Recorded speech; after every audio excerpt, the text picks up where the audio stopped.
דנמרק היא בין המדינות המובילות בעולם באחוז ההוצאה הלאומית הגולמית שמושקעת בסיוע חוץ וגם באפקטיביות של סיוע שלה למדינות מתפתחות בשיתוף הפעולה עימן על פי מדדי הערכה בינלאומיים שונים. יחד עם זאת, המדובר במדינה קטנה של פחות מ7 מיליון תושבים.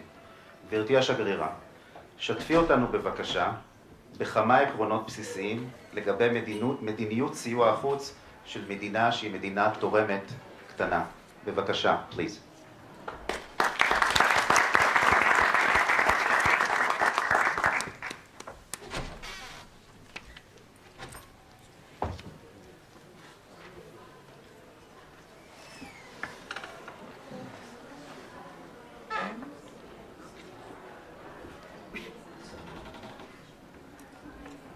שלום ותודה.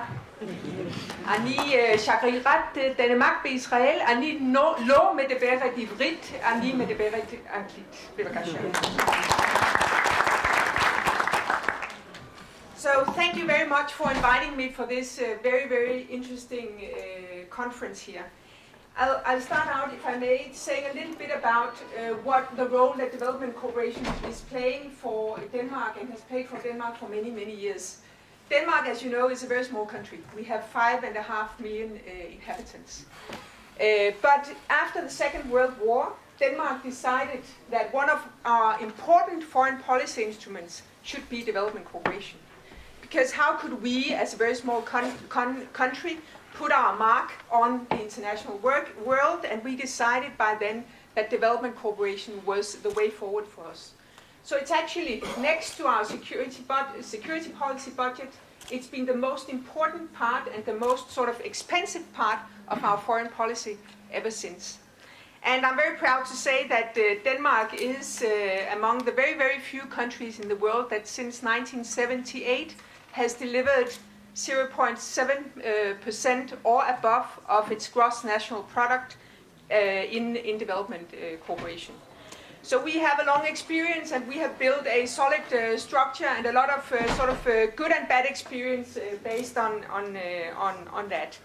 But I think that it's very fair to say here that for a small country like Denmark, our development cooperation has allowed us to contribute to, first of all, making the world a better place, we believe, but it has also helped us establish partnerships around the world, in Africa, in Asia, and in Latin America, that are partners that we developed a donorship and donor collaboration with, but that partnership is now evolving into a commercial partnership, a partnership for tackling global challenges, since countries are getting richer and do not need as much development cooperation as they did before.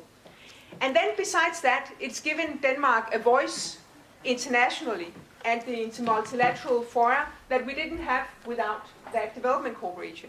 So I mean, our development cooperation has really made us a little bit bigger in the external world than we were before.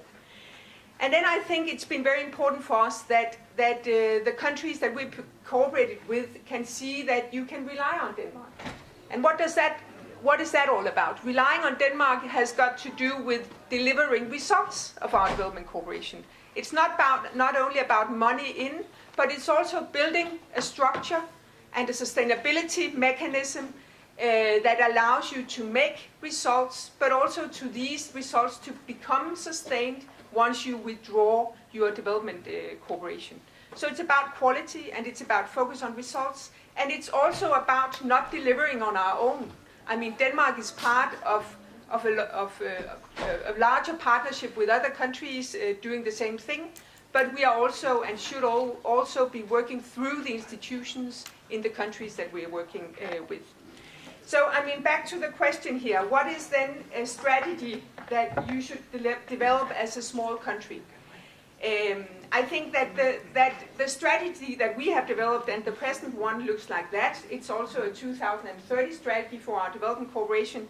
It's based on the UN goals that were established in September of 2015, the Sustainable Development Goals, which are very unique because they are universal. So it's not only the developing countries around the world who are to live up to those goals.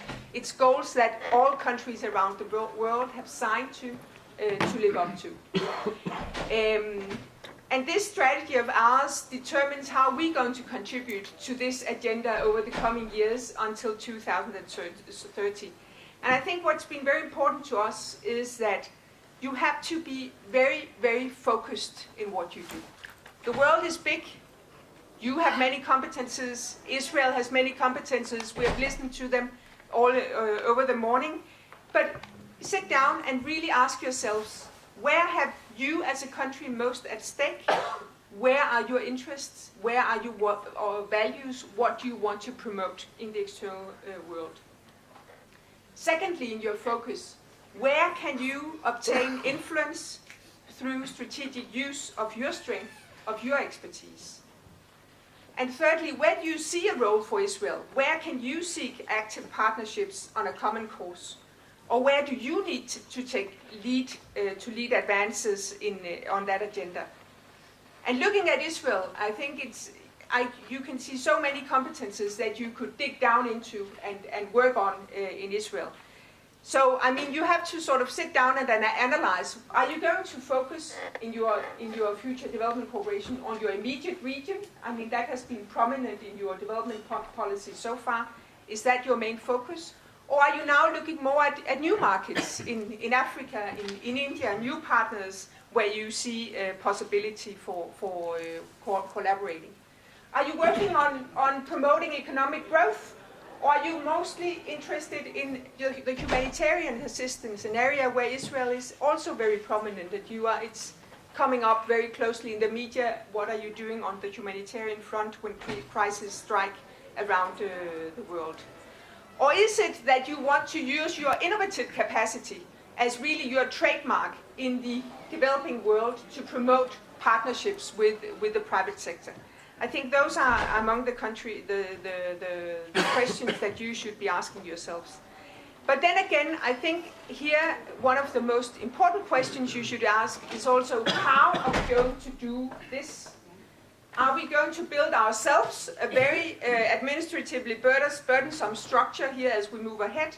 Or are we going to work through the partnerships that we can establish with other agencies that do the same things as we do, with other partners around the globe, or build then public-private partnerships that is sort of become very fashionable?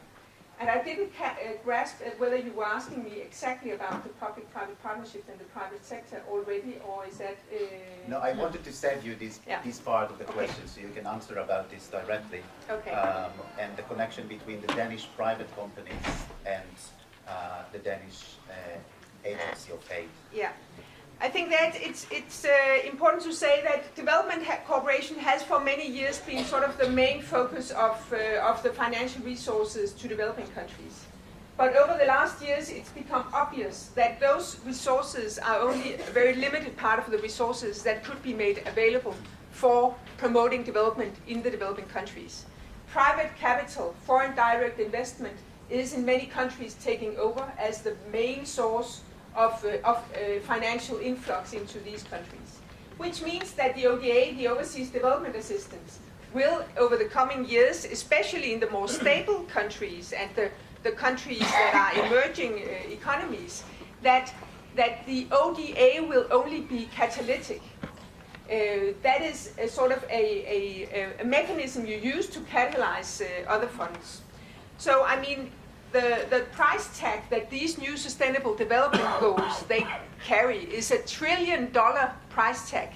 So if you don't sort of reach private sector resources for that agenda, you are not going to fulfill it within the next 15 years. So I think there the efforts that we should all be making is to see how can we marry public funds with private funds.